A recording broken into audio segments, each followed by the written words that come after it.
다음은 윤종근 중앙위원님 발언해 주십시오.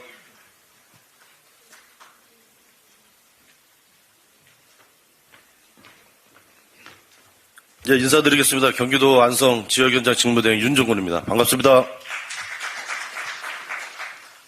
오늘 원외위원장님들이 얘기를 많이 하시는데 저도 좀 몇 가지 말씀 좀 드리려고 합니다. 앞서서 여러분들이 얘기해 주셨는데요. 저는 지난 한 달 전쯤에 제가 지역에서 좀 전에 이제 우리 서른 의원님 말씀 주셔가지고 드리는 얘기인데요. 한 달 전쯤에 지역에서 온라인 당원총회를 했습니다. 김은경 혁신안 가지고 저희들끼리 감론 을박하면 뭐 하겠습니까? 당원들 의견을 직접 들어보는 게 저는 제일 중요하다고 생각을 했습니다. 그래서 우리 안성의 당원분들 숫자는 밝히지 않겠지만 우리 당원분들한테 전체 다 김은경 혁신안에 대해서 이제 중요한 핵심적인 사안들을 서너 가지 압축해서 이렇게 보내드렸어요. 그래서 온라인으로 투표하게끔 했거든요. 근데 다른 건들은 대체적으로 제가 예상했던 거랑 비슷하게 나오더라고요. 90% 이상 김은경 혁신안에 대해서 찬성을 했습니다. 근데 제가 깜짝 놀란 게 하나 있는데 그걸 보면서 우리 당원들이 정말 포퓰리즘 이런 거 아닙니다. 정말 현명하시구나 이런 생각을 갖게 됐던 게 뭐냐면 3선 이상 현역 의원님들 공천 주지 말자. 이거 저 되게 높게 나올 거라고 생각을 했어요. 당원분들이. 근데 60% 정도 나왔던 걸로 제가 기억을 합니다. 다른 안건들은 다 90% 가까이 찬성을 했는데 그것에 대해서는 이것은 주관식으로 답변 써주신 분들이 많아요. 이거는 그렇게 강압적으로 풀 문제가 아니고 의원들의 어떤 자발적인 이런 모습으로 되는 게 좋지 않겠냐 이렇게 해주시더라고요. 우리 당원들 너무 걱정하지 마십시오. 그렇게 잘못된 정보 흘려듣고 거기에 휩쓸리고 이런 사람들 절대 아닙니다. 우리가 생각했던 것보다 굉장히 현명하시고 또 철저하게 우리 당을 위해서 생각을 하고 계신 분들입니다. 그 말씀 드리고요. 저는 기본적으로 오늘 상정된 1호 2호 안건에 대해서 전적으로 찬성을 하는데 아까 우리 말씀하신 것처럼 정말 좋은 마음으로 찬성하는 거 아닙니다. 우리 원외위원장들 여러 차례 모임하면서 우리 김은경 혁신안보다 더 강한 주장도 많이 했습니다.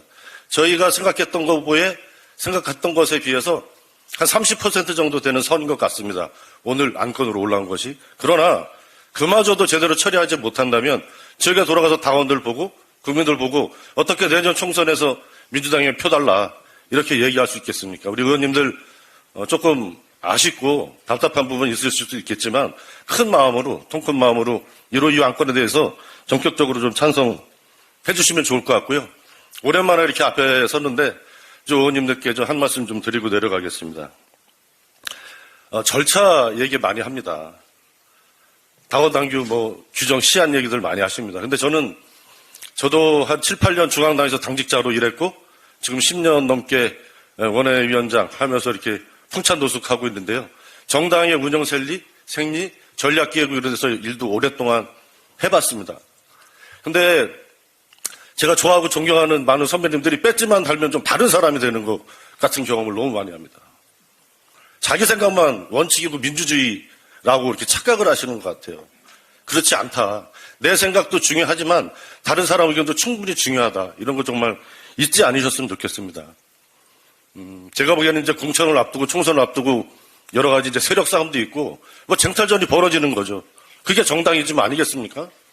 우리가 이런 논의하고 있지만 그 내막에 총선을 앞둔 나의 공천권 또 나랑 친한 사람들의 공천권 이런 거 관계되어 있지 않다라고 누가 자신 있게 얘기할 수 있겠습니까? 저도 이재명 대표님하고 친해서 공천 좀 쉽게 받고 싶습니다. 솔직히. 다들 그런 마음이 있는 거 아니겠습니까? 저는 정치에는 시간이 있다고 생각을 합니다. 김대중 노무현 문재인의 시간이 지나왔고 지금은 이재명 대표님의 시간이라고 생각을 합니다. 큰 틀에서 솔직하게 우리가 인정하고 조금 개선하고 양보할 것은 양보하고 그런 좀 단합된 모습으로 갔으면 좋겠어요. 언론에서 보면 우리 소위 말해서 민주당의 비주류 의원님이라고 하시는 분들이 이런저런 오늘 중앙위원회 안건 가지고 얘기들 많이 하시더라고요. 근데 참 저는 답답한 게 그런 주장을 지금 하셨던 많은 분들이 불과 몇 달 전에 비대위 만들어서 정권전환 이런 거 주장했던 분들 아닙니까? 그건 민주주의고 원칙이고 상식입니까? 그거 아니잖아요. 그랬던 분들이 지금에 와서 당원당규 1년 전에 손 못 보게 했으니까 손 대면 안 되는 거다. 이렇게 얘기하시면 안 되잖아요. 최소한 우리가 지켜야 되는 선, 이거를 지켜가면서 해주셨으면 좋겠습니다. 감사합니다. 네, 감사합니다. 다음은 전해철 중앙위원님 발언 부탁드립니다.